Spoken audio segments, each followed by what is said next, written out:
તમે ભવિષ્ય માટે તૈયાર CNBC બજારના ઇબિક્સ કેશ સ્ટુડિયોમાં પ્રવેશી રહ્યા છો.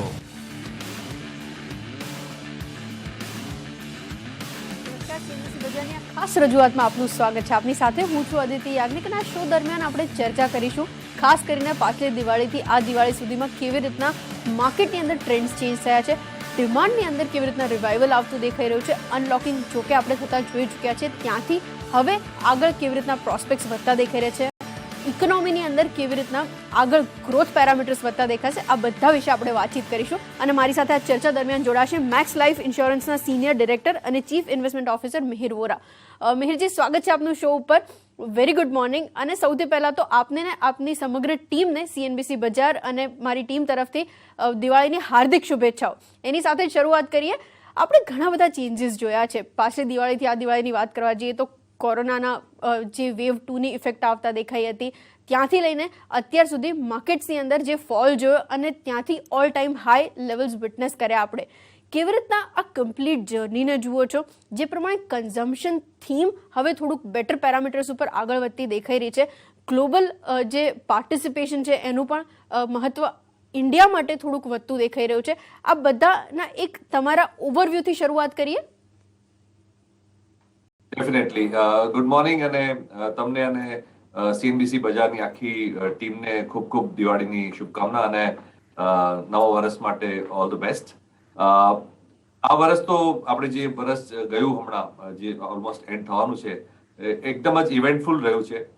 ઘણી બધી આપણે ઇવેન્ટ્સ ડેવલપમેન્ટ્સ સાયકલ્સ જોઈ છે, પણ એક વસ્તુ જે કોન્સ્ટન્ટ હતી એ જે ઇન્વેસ્ટર સેન્ટિમેન્ટ છે, તે ખાસ કરીને રિટેલ ઇન્વેસ્ટર સેન્ટિમેન્ટ છે તે કન્ટિન્યુઅસલી પોઝિટિવ રહ્યું છે.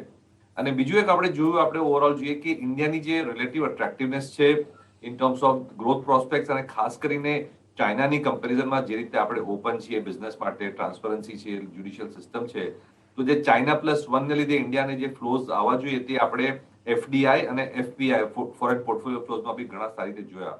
અને આના બેઝિસ પર કારણ કે RBI લિક્વિડિટી ઇઝી રાખી છે અને there was enough low interest rate in the market, housing, real estate એ બધામાં આપણે થોડી રિકવરી જોઈ in the last few months. અને એને હિસાબે જે રિટેલ સેન્ટિમેન્ટ છે તે ઓલ ટાઈમ હાઈ પર છે. IPOsમાં જે પ્રમાણે સબસ્ક્રિપ્શન આવી રહ્યા છે તે બી દેખાડી રહ્યું છે કે જે ઓપ્ટિમિઝમ છે રિટેલ ઇન્વેસ્ટરમાં તે હજી બી કાયમ છે. અને ઓવરઓલ આપણે જોઈએ તો ઇન્ડિયાની સ્ટેટસ છે ગ્લોબલ માર્કેટ્સમાં તે એનહાન્સ થઈ છે લાસ્ટ એક વર્ષમાં. અને મને લાગે છે આવતા ઘણા બધા ફ્યુચરના વર્ષોમાં બી ઇન્ડિયાનું જે સ્ટેટસ છે કમ્પેર્ડ ટુ ચાઇના અને અધર કન્ટ્રીઝ, જે પ્રમાણે આપણે પોલિસી એક્શન લઈ રહ્યા છે તે પ્રમાણે લાગે છે કે ઘણું સારું રહેશે. ઓકે, અચ્છા, તમે રિટેલ પાર્ટિસિપેશનની વાત કરી રહ્યા હતા મિહિરજી. મારે એક વસ્તુ એ પણ સમજ્યું છે, પાછલા એક વર્ષ દરમિયાન આપણે મેક્સિમમ પાર્ટિસિપેશન જે જોયું છે રિટેલ તરફથી આવતા જોયું છે. હવે અહીંયા આગળ એ સેન્ટિમેન્ટ તો બૂસ્ટ કરી રહ્યું છે, બટ ગિવન ધ કન્ડિશન આપણે હોરાઇઝન્સ થોડાક એક્સપેન્ડ કરી રહ્યા છીએ. IPOsની અંદર પણ તમે વાત કરી, એની અંદર ઘણા બધા નવા સેક્ટર્સ ઓપન અપ થઈ રહ્યા છે. કેવી રીતે આ કમ્પ્લીટ કન્ડિશનને તમે વિટનેસ કરી રહ્યા છો અને જે મનીનો ઇન્ફ્લો આપણે ઇન્ડિયાની અંદર જોઈ રહ્યા છે એ પણ રેકોર્ડ હાઈ લેવલ્સની ઉપર અત્યારે છે. અર્નિંગ્સ કેમ કે આપણે પાછલા 1 કે 2 ક્વાર્ટરના જે વિટનેસ કર્યા છે એમાં પણ ડિમાન્ડ રિવાઇવલ મેસિવ હતું. આગલા વર્ષની એક થીમની વાત કરવા જઈએ, ક્યાં કોન્સન્ટ્રેટ કરવું જોઈએ એ પહેલાં આ વસ્તુ ઉપર ખાસ નજર, કેમ કે asset model kind of changes આપણે જોયા છે. જે કેપિટલ લાઇટ મોડલ છે તેની તરફ લોકોનું થોડુંક ઇન્ક્લિનેશન વધી રહ્યું છે. આ જે શિફ્ટ છે એને કેવી રીતે જુઓ છો, પ્લસ જે કન્ઝ્યુમરનું સેન્ટિમેન્ટ બૂસ્ટ થયું છે એને કેવી રીતે કાઉન્ટિંગ કરી રહ્યા છો, સ્પેન્ડિંગ પાવર લોકોનો વધી રહ્યો છે, જે આપણે ઘણા બધા સેક્ટર્સની અંદર એનું ટ્રાન્સલેશન જોયું છે, એના વિશે આગળ આપણે વાતચીત કરીશું. બટ જો આ જ સ્પેસ ઉપર આપણે આગળ ગ્રોથ વિટનેસ કરી રહ્યા છીએ તો તમે નિફ્ટી માટે ટાર્ગેટ્સ કેવી રીતના સેટ કરી રહ્યા છો, સેન્સેક્સ માટે અહીંથી આગળ કેવી રીતના ગ્રોથ જોઈ રહ્યા છો, આવતી દિવાળી સુધી શું વિટનેસ થવું જોઈએ? તમારી આટલા વર્ષની જે જર્ની હશે તમે એમાં સિમિલર કાઇન્ડ ઓફ ગ્રોથ જોયો જ હશે. મારા દર્શકો માટે એક એનાલિસિસ. તો સૌથી પહેલા તો ઇન્ડિયાની જે રિકવરી છે લાસ્ટ એક વર્ષમાં એ સારી થઈ છે, પણ it has been much laser compared to જે પ્રમાણે આપણે યુએસમાં જોયું છે. અને તેનું મેઇન કારણ એ હતું કે યુએસમાં જે સ્ટિમ્યુલસ કર્યું છે મોનેટરી અને ફિસ્કલ, તે ઓલમોસ્ટ 16% ઓફ જીડીપી નું કર્યું છે, જેમ કે ઇન્ડિયામાં આપણે 1 થી 2% જ સ્ટિમ્યુલસ કરેલું, કારણ કે આપણા રિસોર્સિસ ઓછા છે, અન્ડરસ્ટેન્ડેબલ છે. સો હજી સુધી જે આપણે રિકવરી જોઈ છે તે તો હજી જસ્ટ બિગિનિંગ આપણે ઇન્ડિયાની જોઈ છે. અને અમારો જે આ લાસ્ટ યરનો જે સ્ટ્રેટેજી હતું તે વધારે એક્સપોર્ટર્સ અને આઉટવર્ડ લુકિંગ સેગમેન્ટ્સમાં હતું, ખાસ કરીને આઈટી, ફાર્માસ્યુટિકલ્સ, ઓટો કોમ્પોનન્ટ્સ અને કેમિકલ્સ જે વધારે એક્સપોર્ટને લિંક્ડ હતા તે સેક્ટર્સમાં હતું. પણ હવે આવતા વર્ષમાં એવું લાગે છે કે may be the best of the US and the global recovery is over અને the worst of the Indian slowdown is over. એટલે હવે મને લાગે છે India will start performing better in terms of growth આવતા વર્ષમાં. તો જે એક્સપોર્ટ અને એક્સટર્નલ લુકિંગ સેક્ટર્સમાં જે અમારો વ્યૂ હતો પોઝિટિવ, તે હવે હજી બી પોઝિટિવ છે, પણ રિલેટિવલી મને લાગે છે કે ડોમેસ્ટિક કન્ઝમ્પશન અને ઇન્ફ્રાસ્ટ્રક્ચર અને કન્સ્ટ્રક્શન અને રિયલ એસ્ટેટ સ્પેન્ડિંગ લિંક જે છે ગવર્મેન્ટ એફર્ટ્સ કરી રહી છે, પ્લસ જે પ્રોડક્શન લિંક ઇન્સેન્ટિવ સ્કીમ્સ આપી છે ગવર્મેન્ટમાં, તે બી ઘણું જ ઇન્વેસ્ટમેન્ટ લાવવાનું એક્સપેક્ટેશન છે. તો મને લાગે છે ઇન્ફ્રા, કન્સ્ટ્રક્શન, PLI સ્કીમ્સના લિંક કેપિટલ પ્રાઇવેટ સેક્ટરનું જે કેપિટલ એક્સપેન્ડિચર છે, રિયલ એસ્ટેટ છે અને ડોમેસ્ટિક કન્ઝમ્પશનમાં આપણે તમે જેમ કહ્યું કે lot of demand is pending, આપણે કહીએ ને રિવેન્જ સ્પેન્ડિંગ નો ફિલિંગ આવી રહી છે કે લોકોએ 1.5 વર્ષથી ક્યાંય સ્પેન્ડ નથી કર્યું, એટલે હવે હોટલ્સ અને મલ્ટીપ્લેક્સ અને ટ્રાવેલ એન્ડ ટુરિઝમમાં વસ્તુઓ લેવામાં લોકો સ્પેન્ડ કરી રહ્યા છે. તો તેની જે ઇમ્પેક્ટ છે હોપફુલી નેક્સ્ટ 1-2 ક્વાર્ટરમાં આપણે જોવા મળશે. ઓકે, અચ્છા મિહિરજી, કેમ કે તમે અહીંયા આગળથી જે મુદ્દાની વાત કરી રહ્યા હતા એની પર મારે થોડુંક વધારે એલેબોરેટ કરીને સમજવી બી છે. ડોમેસ્ટિક ટુવર્ડ્સ એવા સેક્ટર્સ જેનું જે ખાસ એક્સપોઝર છે બાકીના કન્ટ્રીઝની અંદર વધારે છે, કન્વિક્શન તમારું ક્યાં વધારે બેસે છે એની પર એક આઈડિયા. કેમ કે એઝ ઓફ નાઉ જે ડિમાન્ડ રિવાઇવલની આપણે વાત કરી રહ્યા છીએ, 2 વર્ષની પહેલા વાત કરીએ તો ત્યારે આઈટી અને ફાર્મા એવું પરફોર્મ કરી રહ્યા હતા જે બેસ્ટ રિટર્ન્સ જનરેટ કરી રહ્યા હતા. પાછલા 1 વર્ષ દરમિયાન ફાર્મા તરફથી આપણે એટલું પાર્ટિસિપેશન નથી જોયું. ઓલ ટાઈમ હાઈઝના લેવલ્સ પર આપણે કામકાજ જોઈ રહ્યા છે. આઈટીની અંદર એ સિનારીઓ થોડા વખત પહેલા દેખાઈ ચૂક્યો છે. એઝ ઓફ નાઉ કયા સેક્ટર્સ ઉપર વધારે ધ્યાન રાખવું જોઈએ ઇન્વેસ્ટર્સે, કયા પોકેટ્સ એવા છે જેની ઉપર વધારે અર્નિંગ્સને લઈને તમારું જે પ્રોમિસિંગ નોટ જોઈ રહ્યા છો તમે, અને સાથે જ ડિમાન્ડની જે કમ્પ્લીટ ટ્રાન્સલેશન છે ત્યાં વધારે બેટર પેરામીટર્સ પર ટર્નઆઉટ થતું દેખાશે? મે બી FMCG છે કે પછી મે બી રિયલ એસ્ટેટની અંદર જે ગ્રોથ આપણે જોયો છે, એવે કયા સેક્ટર્સ છે જે તમે રેકમેન્ડ કરી રહ્યા છો? શ્યોર. તો જેમ આપણે વાત કરી, ડોમેસ્ટિક કન્ઝમ્પશન હવે રિલેટિવલી બેટર લાગે છે. તો તેમાં ઓટોમોબાઈલ્સ આવી જાય, બિલ્ડિંગ મટીરિયલ્સ, પેઇન્ટ્સ, આપણે જેમ્સ એન્ડ જ્વેલરી, ખાસ કરીને બ્રાન્ડેડ છે, એપેરલ છે, plus travel and tourism, multiplexes, A link sector આવે. અને ઓવરઓલ આપણે જોઈએ તો આ બધાને જરૂર પડે કન્ઝ્યુમર ફિનાન્સની. જે પ્રાઇવેટ સેક્ટર NBFCs છે અને પ્રાઇવેટ સેક્ટર બેંક્સ છે જેમાં રિટેલ ઓરિએન્ટેશન છે, તેમાં મને લાગે છે હવે ડિમાન્ડ રિવાઇવલ આવું જશે. તો એક આ ડોમેસ્ટિક કન્ઝમ્પશનના સેક્ટર્સ આવી ગયા. બીજા સેક્ટર્સ જે મને લાગે છે કન્ટિન્યુઅસ થશે સારા અને મે બી ઇવન બેટર થશે, એ જે છે ઇન્વેસ્ટમેન્ટ લિંક છે. એમાં ઇન્ફ્રાસ્ટ્રક્ચર બી આવી જાય, કારણ કે ગવર્મેન્ટ હજી બી રોડ અને ઇન્ફ્રાસ્ટ્રક્ચરમાં ઘણું જ સ્પેન્ડ કરી રહ્યું છે જીડીપીને સ્ટિમ્યુલસ આપવા માટે, અને એ મને લાગે છે આ વર્ષ બી ચાલુ રહેશે. અને પ્લસ જે પ્રાઇવેટ સેક્ટર છે તેનું ઇન્વેસ્ટમેન્ટ છેલ્લા ઘણા વર્ષોમાં થોડું વીક રહ્યું છે, પણ જે પ્રમાણે ઇન્ટરેસ્ટ રેટ નીચે આવી રહ્યા છે અને પ્લસ જે પ્રમાણે એક્સપોર્ટમાં આપણે સારું ટ્રેક્શન દેખાઈ રહ્યું છે, તો કન્સ્ટ્રક્શન કંપનીઝ છે, કેપિટલ ગુડ્સ કંપનીઝ છે જે મશીનરી ઇક્વિપમેન્ટ બનાવે છે, તેમાં મને લાગે છે ડિમાન્ડ જોવા મળશે. તો આ સેક્ટર ઘણા વખતથી અંડર પરફોર્મ કર્યું છે, જે ઇન્ફ્રા અને કેપિટલ ગુડ્સ લિંક સેગમેન્ટ છે, તેમાં મને લાગે છે રિવાઇવલ આવી શકે. અને ઓવરઓલ આપણે જોઈએ ને, કોઈ બી કન્ટ્રી લાંબા સમય માટે હાઈ ગ્રોથ કરી ના શકે જો ઇન્ફ્રાસ્ટ્રક્ચર અને રિયલ એસ્ટેટ સેગમેન્ટ પરફોર્મ ના કરે. અને ગવર્મેન્ટ બી આ રિયલાઇઝ કરી રહ્યું છે કે ઇન્વેસ્ટમેન્ટ અને ઇન્ફ્રાસ્ટ્રક્ચરમાં ખૂબ જ ધ્યાન આપવું જોઈશે. જે પ્રમાણે ઇન્વિટ્સ થઈ રહ્યા છે અને સક્સેસફુલી જે પ્રમાણે REITs ફ્લોટ થઈ રહ્યા છે, મને લાગે છે આ કન્સ્ટ્રક્શન અને ઇન્વેસ્ટમેન્ટ લિંક સેગમેન્ટ્સમાં બી સારી એવી તેજી રહેશે. તો ઓવરઓલ બે પોકેટ લઈએ, એક કન્ઝમ્પશન અને એક લોકલ ઇન્વેસ્ટમેન્ટ, મને લાગે છે બંનેમાં ટ્રેક્શન સારું રહેશે આ સેગમેન્ટ્સમાં. ઓકે, બિલકુલ. અચ્છા, મારે એકચ્યુઅલી બીજા 2 કે 3 મુદ્દાઓ વધારે ડિસ્કસ કરવા છે in terms of bifurcation.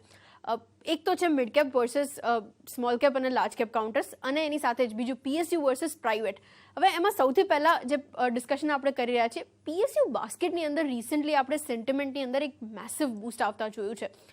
Given that કે બેન્કિંગ નેમ્સની વાત કરવા જઈએ કે પછી બાકીના PSU યુનિટ્સની વાત કરવા જઈએ, ત્યાંથી ટ્રેક્શન થોડુંક સારું જનરેટ થઈ રહ્યું છે. અત્યાર સુધી જે ખાસ પબ્લિકની અંદર એ સેન્ટિમેન્ટ હતું કે પબ્લિક સેક્ટર યુનિટ્સની અંદર એટલા સારા રિટર્ન્સ નથી જનરેટ થતા, એને કમ્પ્લીટલી ટ્રાન્સલેટ કરી અને હવે વિશ્વાસ વધારે વ્યક્ત થઈ રહ્યો છે. રિઝલ્ટ્સના પેરામીટર્સની ઉપર વાત કરવા જઈએ કે પછી ટર્ન અરાઉન્ડની વાત કરવા જઈએ, ત્યાં આગળ થોડોક વધારે kind of conviction buying witness કર્યું છે આપણે છેલ્લા 2 કે 3 મહિના દરમિયાન. તમે આને કેવી રીતે એનાલાઇઝ કર્યું છે? સૌથી પહેલાં તો એની પર એક ઓવરઓલ વ્યૂ અને ત્યારબાદ આપણે મિડ કેપ્સ અને જે બાકીના કાઉન્ટર્સ છે એના વિશે ડિસ્કસ કરીએ. બટ પહેલાં આની ઉપર તમારી તરફથી એક આઈડિયા, તમે તમારા ઇન્વેસ્ટર્સને શું વ્યૂ આપી રહ્યા છો? શ્યોર. સો આમાં 2-3 વસ્તુ એક સાથે થઈ છે. એક તો 2 વર્ષ પહેલા ગવર્મેન્ટે ક્લિયરલી ઇન્ટેન્શન દેખાડ્યું કે આજે પબ્લિક સેક્ટર યુનિટ્સ છે તેમાં ખાસ કરીને અમુક જે સિલેક્ટેડ છે તેને પ્રાઇવેટાઇઝ કરશે. અને આપણે જેમ જોયું એર ઇન્ડિયાનું પ્રાઇવેટાઇઝેશન એકચ્યુઅલી થઈ બી ગયું અને 2-3 જે પ્રાઇવેટાઇઝેશન છે તે એડવાન્સ સ્ટેજીસમાં છે. તો જ્યારે પ્રાઇવેટાઇઝેશન થાય છે તો જે બિડર્સ હોય છે તે ઇન્ટ્રિન્સિક જે એસેટની વેલ્યુ છે અને બિઝનેસની વેલ્યુ છે તે પ્રમાણે બિડ કરે છે. અને આપણે જોયું છે કે આ ઘણા બધા સ્ટ્રેટેજિક એસેટ્સ છે પબ્લિક સેક્ટરના, તે રેપ્લિકેબલ નથી. It's very difficult to replicate them. તો આઈ એમ શ્યોર જે પ્રાઇવેટ પાર્ટી બિડ કરે છે they will give a good fair value for those assets, અને એને લીધે આપણે એક સારું એવું રીરેટિંગ જોયું છે. સો એ પ્રાઇવેટાઇઝેશનનો એક થીમને લીધે આપણે રીરેટિંગ જોયું. સેકન્ડલી એ બી થયું કે લાસ્ટ 1 વર્ષમાં જે પ્રમાણેનું કોમોડિટીઝમાં બૂમ થયું છે, કોલ છે, ઓઇલ છે, તો આપણી ઘણી બધી જે PSUs છે તે કોમોડિટીઝમાં છે અને લાસ્ટ 5-7 વર્ષથી કોમોડિટીઝ સારું નહોતા કરી રહ્યા, એટલે PSU બી સારું નહોતા કરી રહ્યા. પણ એમાં બી આ મને લાગે છે એનો બી ફાયદો થયો છે કોમોડિટીઝનો. અને થર્ડ ઇઝ ઓવરઓલ જ્યારે માર્કેટ અમુક લેવલ સુધી પહોંચી જાય છે અને બાકી બધા જ સેગમેન્ટ જ્યારે રીટેડ થઈ ગયા હતા તો આ સેગમેન્ટ લેગ કરી ગયો હતો અને આજે 1-2 ટ્રિગર આપણે જે પ્રમાણે વાત કરી એ પ્રમાણે એને બી ફાયદો થઈ ગયો. તો આઈ થિંક ઓવરઓલ હજી બી PSUsમાં આમ જોઈએ તો વેલ્યુ તો છે જ, અને જો ગવર્મેન્ટ એને સ્માર્ટ રીતે પ્લે કરે તો ઘણું બધું સારું ડાયવેસ્ટમેન્ટમાં ટાર્ગેટ્સમાં માટે રિસોર્સિસ મોબિલાઇઝ કરી શકે છે. Okay, agreed. અચ્છા, બીજું જે આપણે બાયફિકેશન વિશે ડિસ્કસ કરી રહ્યા હતા, large cap versus small cap and mid cap, આને કેવી રીતે કાઉન્ટિંગ કરી રહ્યા છો તમે? એઝ ઓફ નાવ જેટલા બી એક્સપોર્ટ્સ છે એવું માનીને ચાલી રહ્યા છે કે હવે વધારે કન્વિક્શન લાર્જ કેપ કરતાં મિડ કેપ્સ અને સ્મોલ કેપની અંદર વધારે રહેશે અને રિટર્ન્સ જનરેટ કરવાના વધારે સારા એન્ટ્રી પોઈન્ટ્સ ત્યાં મળતા દેખાશે. અને કેમ કે મિડ કેપ્સ અને સ્મોલ કેપ્સની અંદર ઘણી બધી એવી કંપનીઝ છે જે એક ફોકસ્ડ અપ્રોચ સાથે કામકાજ કરે છે, ના કે ડાયવર્સિફિકેશનની ઉપર, જ્યાં થોડું ઘણું કદાચ જે રિટર્ન્સ છે એ વધારે જનરેટ થતા દેખાશે ફોકસ્ડ અપ્રોચના લીધે. તમે આને કેવી રીતે કાઉન્ટિંગ કર્યું છે? અને આ ડિસ્કસ કરી જ રહ્યા છીએ તો પ્લસ એ પણ ડિસ્કસ કરી લઈ એઝ ઓફ નાવ આ લેવલ્સ પર તમે કેટલા કન્વિન્સ છો, કેટલા કાઇન્ડ ઓફ પોર્ટફોલિયોનું અલોકેશન આ લેવલ્સ પર કરવું જોઈએ ઇન્વેસ્ટર્સે? સો ઇન જનરલ આપણે જોઈએ તો મિડ અને સ્મોલ કેપ્સમાં ઘણી બધી ઇન્ટરેસ્ટિંગ કંપનીઝ હોય છે અને જે નવા સેક્ટર્સ હોય છે ખાસ કરીને તે સ્ટાર્ટ સ્મોલ અને પછી મોટા થાય છે. એટલે પહેલા મિડ અને સ્મોલ કેપ હોય છે અને પછી મોટા થાય છે. આપણે ઘણી બધી કેમિકલ્સમાં જોયું છે, ઓટો કોમ્પોનન્ટ્સમાં જોયું છે, મિડ કેપ આઈટીમાં બી જોયું છે. બધી નાની હતી અને હવે કંપનીઓ મોટી થાય છે. તેમાં સ્ટોક પિકિંગ માટે ઘણો બધો ચાન્સ હોય છે, તો તેને તો કોઈ બે ડાઉટ જ નથી. પણ મને લાગે છે લાસ્ટ 6 મહિનામાં જે પ્રમાણે ફ્રેન્ઝી થઈ છે અને જે પ્રમાણે રિટેલ ઇન્વેસ્ટર્સ માર્કેટમાં આવી રહ્યા છે અને જે પ્રમાણે ડે ટ્રેડિંગ થઈ રહ્યું છે અને ખાસ કરીને નાના નાના અનનોન કાઉન્ટર્સમાં આટલા બધા વોલ્યુમ થાય છે, તો આઈ થિંક થોડું વેલ્યુએશનનું રિસ્ક વધી ગયું છે માર્કેટમાં. સો એક બ્લેન્કેટ સ્ટેટમેન્ટ કરવું બહુ રિઝનેબલ નથી, પણ આમ ઓવરઓલ જો આપણે કહીએ તો મને લાગે છે એઝ ઓફ નાઉ લાર્જ કેપ્સમાં વધારે વેલ્યુ છે, મિડ કેપ્સમાં થોડી જે ફ્રેન્ઝી છે તે વધારે થઈ ગઈ હતી. મે બી થોડું સ્ટેબિલાઇઝ થાય તો માર્કેટમાં થોડું મિડ કેપ અને સ્મોલ કેપમાં રિસ્ક ઓછું થઈ જાય. But in general lot of interesting stocks and lot of new ideas always come in the mid cap segment. અને I think overall જો asset allocation ની વાત કરી, ઓવરઓલ જો આપણે તમે એસેટ એલોકેશન નું પૂછ્યું તો મને લાગે છે કે ઇક્વિટીઝ નો જે કોમ્પોનન્ટ છે તમારા એસેટ એલોકેશનમાં તે હંમેશા રીબેલેન્સ કરતું રહેવું જોઈએ, કારણ કે ઘણીવાર ઇક્વિટીઝ આઉટ પરફોર્મ થઈ જાય તો તમે સપોઝ 50% થી સ્ટાર્ટ કર્યું તો 60-70% થઈ ગયું હોય તો તેને રીબેલેન્સ તો હંમેશા કરતું જ રહેવું જોઈએ. અને આઈ થિંક થોડા વેલ્યુએશન્સ કમ્ફર્ટ ઓછા છે at this point in time, ઇન્ફ્લેશનનો રિસ્ક બજારમાં છે, તો ઓવરબોર્ડ આપણે ના કરીએ અને રીઝનેબલ એસેટ એલોકેશન રાખવું જોઈએ. બિલકુલ. એકચ્યુઅલી ક્વિકલી એક બ્રેક લઈ લઈએ અને બ્રેક બાદ પાછા ફરીને બાકીના કાઉન્ટર્સ તો ડિસ્કસ કરીશું જ, બટ સાથે જ આ દિવાળીથી આવતી દિવાળી સુધી કયા સેક્ટર્સ પ્રિપેર થઈ ચૂક્યા છે આ રેલીની અંદર પાર્ટિસિપેટ કરવા માટે, એના વિશે પણ ડિસ્કશન કરીશું મિહિરજી સાથે. તો તમે જોડાયેલા રહેજો, કશે જતા નહીં. ક્વિકલી બ્રેક લઈને પાછા ફરીએ છીએ.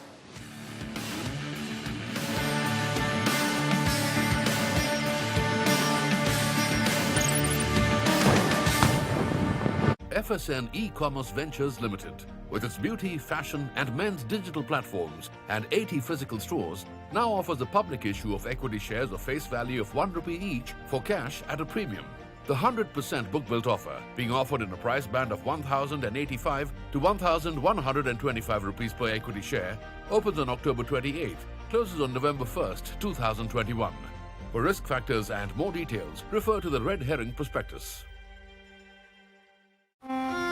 कभी कभी खुशी के लिए कुछ ज्यादा नहीं, एक अनजान दोस्त ही काफी है. Ebix Cash हर खुशी के लिए काफी है. Kotak home loans are now just 6.5%. 6.5%? बताने से पहले कृपया ध्यान रखें. हमारे लाखों चाहने वाले जब अपनी टेंशन्स भूल जाते हैं, हंसते हैं, मुस्कुराते हैं, तब लगता है लाइफ का मकसद पूरा हुआ. तब लगता है कामयाब है हम. पान बहार पहचान कामयाबी की. તું આટલું કેમ પડી શકે? આ વખતે શું કર્યું? શેર્સમાં ટ્રેડિંગ. તને શું 5 પૈસા ખબર નથી? ઓય, હવે તો સૌને ખબર છે. 5 પૈસા પર મળે છે રિસર્ચ ટૂલ્સ, પોર્ટફોલિયો એનાલિટિક્સ અને ઇન્વેસ્ટમેન્ટ આઈડિયાઝ પણ. અત્યારે જ ડાઉનલોડ કરો 5 પૈસા. હવે તો સૌને ખબર છે 5 પૈસાની સાથે રોકાણ થયું સરળ અને લાભદાયક પણ. જામીનગીરી બજારમાં રોકાણ એ જોખમને આધીન છે. રોકાણ કરતા પહેલા સંબંધિત તમામ દસ્તાવેજો વાંચો. सिग्नेचर जो एक नया स्टाइल बनाए. My style, my signature, a premium product from Dilbag.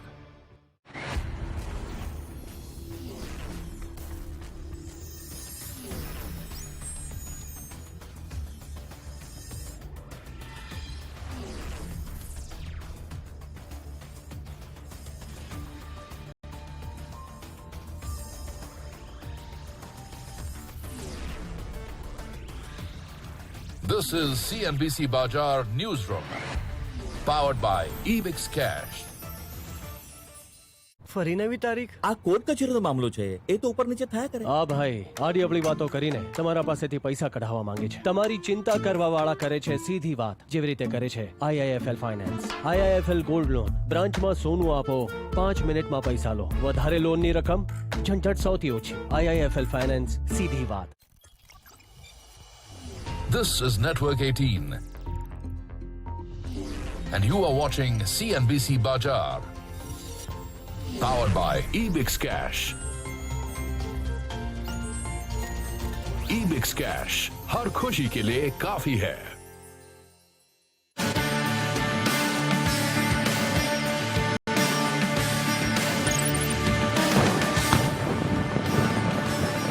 સ્વાગત છે આપનું એક વખત ફરીથી આ ખાસ રજૂઆતની અંદર, અને એની સાથે જ આગળ વધીએ. આપણી સાથે મિહિરજી જોડાયેલા છે. મિહિરજી, એક view in terms of Nifty અને સેન્સેક્સ, આ દિવાળીથી આવતી દિવાળી સુધીમાં તમે કેવી રીતના ટાર્ગેટ્સ સેટ કરી રહ્યા છો?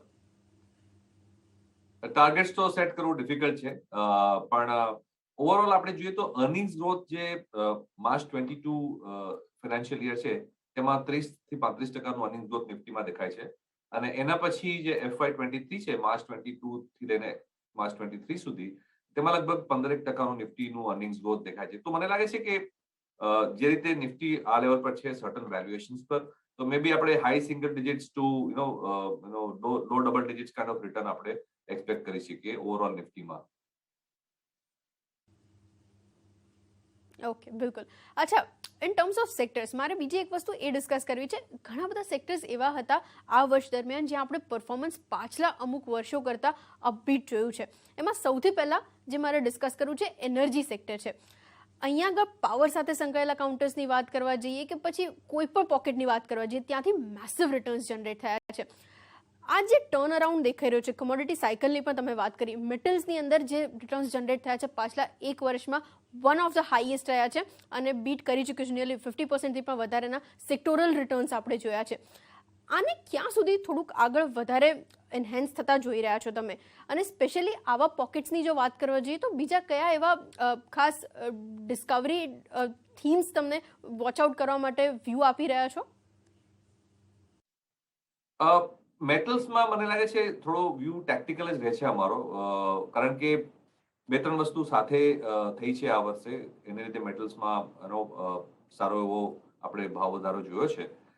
એક તો જે પ્રમાણે આપણે ડિસ્કસ કર્યું કે યુએસ અને યુરોપ અને જાપાનમાં જે પ્રમાણેનું ફિસ્કલ સ્ટિમ્યુલસ કર્યું તો ડિમાન્ડ સડનલી બહુ વધી ગઈ હતી એક્સપેક્ટેશન કરતા, અને કોરોનાના ટાઈમે ઘણી બધી કેપેસિટીઝ અને સપ્લાય ચેન્સ હતી તેની કેપેસિટી ઓછી થઈ ગઈ. તો સડનલી જ્યારે લાસ્ટ 6 થી 12 મહિનામાં ડિમાન્ડ વધી તો સપ્લાય ચેન્સનો ઘણો બધો સ્ટ્રેચ થઈ ગયો અને શોર્ટેજ થવા માંડી હતી. એને લીધે એક શોર્ટેજ અને સપ્લાય ચેન ડિસ્ટ્રપ્શનને લીધે એક આપણે ભાવ વધારો જોયો. સેકન્ડલી ચાઇનામાં બી આપણે જોયું કે લાસ્ટ 3-4 મહિનામાં એક એનર્જીનો શોર્ટેજ છે, અને તેને લીધે બી ઘણી બધી કેપેસિટીઝ ઓછી કેપેસિટીઝ પર ચાલી રહી છે. તો મને લાગે છે આ લોંગ ટર્મ પ્રોબ્લેમ્સ નથી, શોર્ટ ટર્મ પ્રોબ્લેમ્સ છે. મને લાગે 1 થી 2 ક્વાર્ટર હજી બી આપણને સારી એવી એનર્જી, ગેસ, કોલ અને ઓઇલના પ્રાઇસીસ દેખાય છે, પણ મને લાગે છે એના પછી એ સસ્ટેન થાય એવું લાગતું નથી. તો ટેક્ટિકલ કોલ તરીકે સારો છે, but I would still take only a 6 month view, not beyond that. Okay, અને top 3 sectors to watch out જો ઇન્વેસ્ટર્સને વ્યૂ આપી રહ્યા હો તો કયા હોવા જોઈએ? અત્યારે જો રિસ્ક રિટર્નમાં જોઈએ તો એક બેન્કિંગ સેક્ટર લુક્સ ગુડ, કારણ કે ડોમેસ્ટિક રિકવરીની આપણે જો વાત કરીએ તો બેન્કિંગ વગર તો રિકવરી થાય નહીં, અને લાસ્ટ આપણે થોડા રિઝલ્ટ જોયા છે એમાં ખાસ કરીને જે મોટી બેંક્સ છે પ્રાઇવેટ સેક્ટરની, તેમાં જે નોન પરફોર્મિંગ એસેટ્સનો પ્રોબ્લેમ હતો તે ઘણો ઓછો દેખાય છે. તો એ પ્રમાણે banking is one sector two watch out. અને લોકલી આપણે જોઈએ તો કન્ઝમ્પશન અને ઇન્ફ્રામાં આપણે જેમ વાત કરી તો એન્જિનિયરિંગ અને કન્સ્ટ્રક્શન કંપનીઝ છે.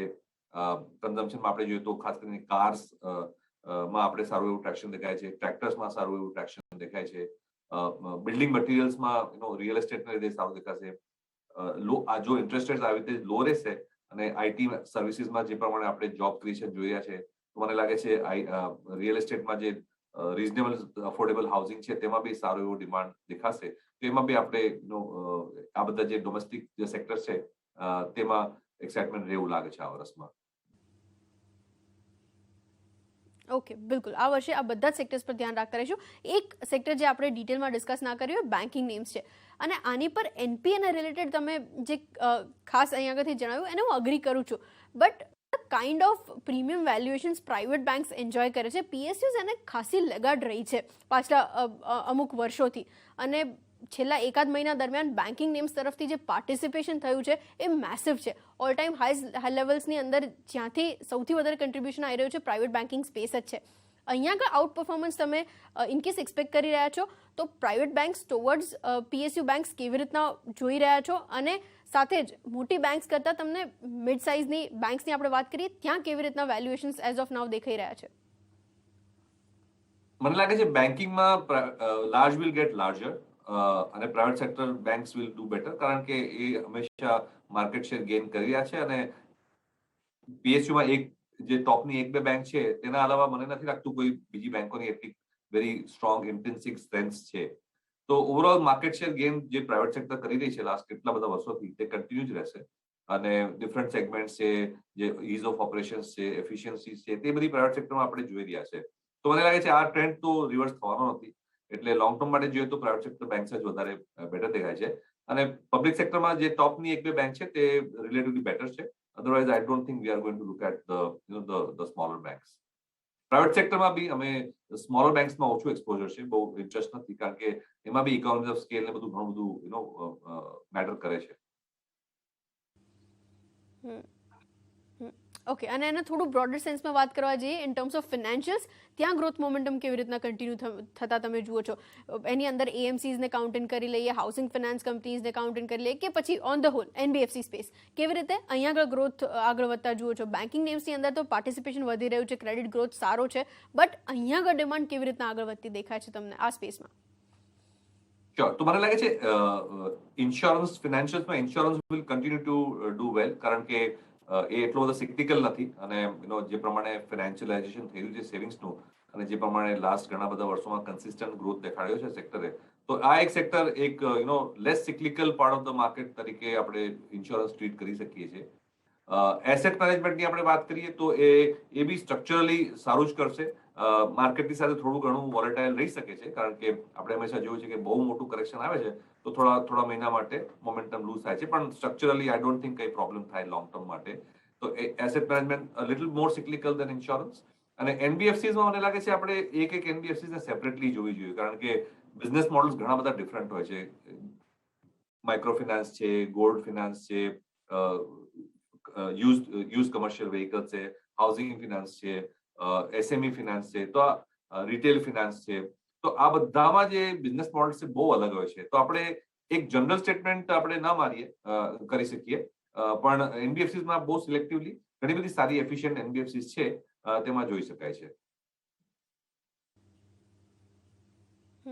ઓકે, બિલકુલ એની પર ધ્યાન રાખતા રહીશું. તો રિસેન્ટલી આપણે નવા આઈપીઓની અંદર ફિનટેક એઝ અ સેક્ટર પણ ખાસું આગળ વધતું જોઈ રહ્યા છીએ, તો એને કેવી રીતે વોચ આઉટ કરવું એની ઉપર ખાસ ફોકસ રાખતા રહીશું, અને ફિનાન્શિયલ્સમાં કેવી રીતના આગળ ગ્રોથ દેખાય છે એની પર પણ ફોકસ કરતા રહીશું. એની સાથે જ રજા લેવાનો પણ સમય થઈ ચૂક્યો છે. આભાર મિહિર સર, જોડાવા માટેના કમ્પ્લીટ ડિટેલ્સ, પર્સપેક્ટિવ્સ અને એનાલિસિસ આપણા દર્શકો સાથે ખાસ શેર કરવા માટે. અને ફરીથી એક વખત રજા લઈએ પહેલા મારી સમગ્ર ટીમ તરફથી આપને અને આપની ટીમને દિવાળીની હાર્દિક શુભેચ્છાઓ.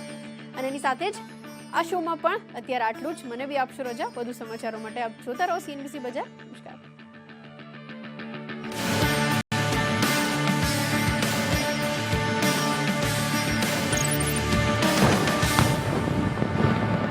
FSN